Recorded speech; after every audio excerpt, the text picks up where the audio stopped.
नमस्कार, मैं अशोक व्यास। कहानी टाइम सफल चाय इस शीर्षक से ये एक रहस्यात्मक कथा बुनी गई है खास आपके लिए, क्योंकि आप सफल हैं और अगर सफल नहीं है तो सफल होना चाहते हैं। और ये दोनों ही तरह के लोगों के लिए एक छोटी सी कहानी है, नन्ही सी, नाजुक सी।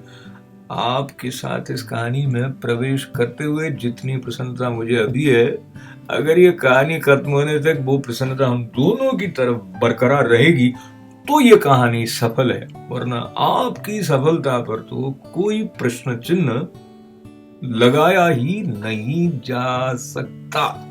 तो आइए बढ़ते हैं इस कहानी की तरफ। सफल चाय।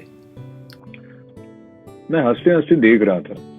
खिड़की से बाजार का चौक साफ दिखता था। दुकानों के बीच में इस दूसरी मंजिल वाले फ्लैट की सीढ़ियां कहाँ से चढ़ती हैं, ये पता लगने के बाद भी पता अक्सर खो जाता था। मैं हंस इसलिए रहा था कि आज फिर वो खो गया था। घर के सामने से 2 चक्कर काट गया था। अब चौराहे के बीच चेहरे पर खोया हुआ हूँ, ये तख्ती टांग कर ऊपर देख रहा था। मैं खिड़की में था पर मुझे देख नहीं पा रहा था।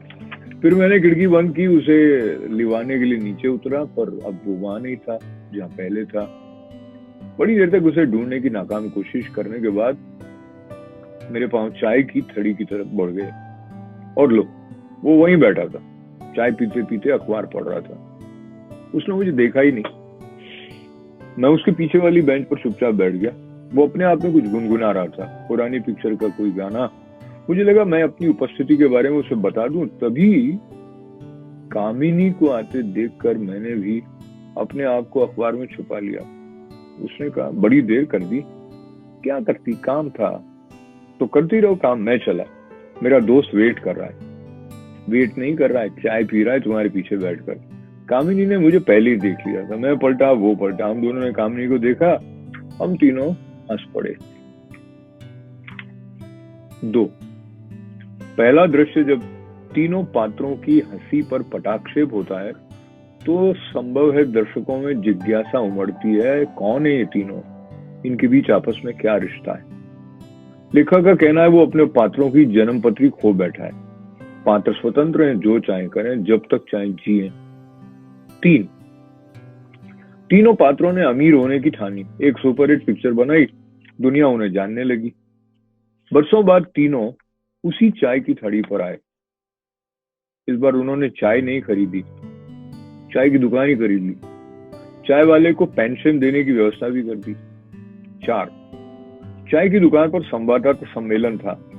ओबी वैन बाजार के चौक में खड़ी थी। पत्रकार पूछ रहे थे, इस दुकान में चाय 1000 रुपए की मिलती है, फिर भी भीड़ लगी रहती है, इसका क्या कारण है? कामिनी ने कहा, यहाँ हम चाय के साथ सफल होने के नुस्खे भी बांटते हैं।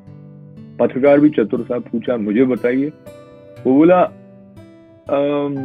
उससे सवाल पूछा गया, आप कैमरे के लिए पूछ रहे हैं या अपने लिए? दोनों के लिए समझ लीजिए, दोनों में से एक को चुनना पड़ेगा।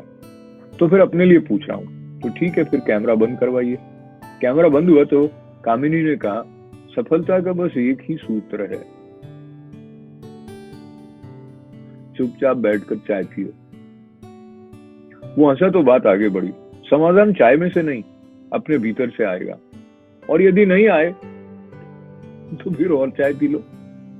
सब लोग हंस पड़े। पत्रकार ने इंटरव्यू लिए बाकी के, अब तक वो दोस्त बन गया था। फिर कैमरे के सामने यही सवाल आया तो कामिनी ने कहा, सफलता के लिए अच्छे मित्र बनाइए। सबसे पहले स्वयं अपने मित्र बन जाइए। 5। अखबारों में चाय की दुकान पर संवाददाता सम्मेलन की फोटोएं छपी। एक नए प्रोड्यूसर ने इस प्रसिद्धि को बुलाने के लिए चाय की दुकान पर 30 दिन में एक लघु फिल्म बनाने के लिए वही जगह किराए पर ली। तीनों के पास चाय की दुकान को खरीदने में जितने पैसे लगे थे, उससे अधिक 1 महीने के किराए में आ गए। तीनों चौराहे पर खड़े थे। एक दिन शूटिंग होते देखते देखते आते जाते लोगों को ऑटोग्राफ भी दे रहे थे। कामिनी ने कहा, क्या अब भी दर्शक हमारे संबंधों के बारे में सोच रहे होंगे? शायद, पर मैं ये सोच रहा हूं इस लेखक की निगाह से बचकर कहीं भाग जाऊं। ये तो बड़ा आसान है, कैसे? लेखक की पलकों पर नींद बिछा दो और इसके हाथ में जो कलम है उसको लुढ़का दो।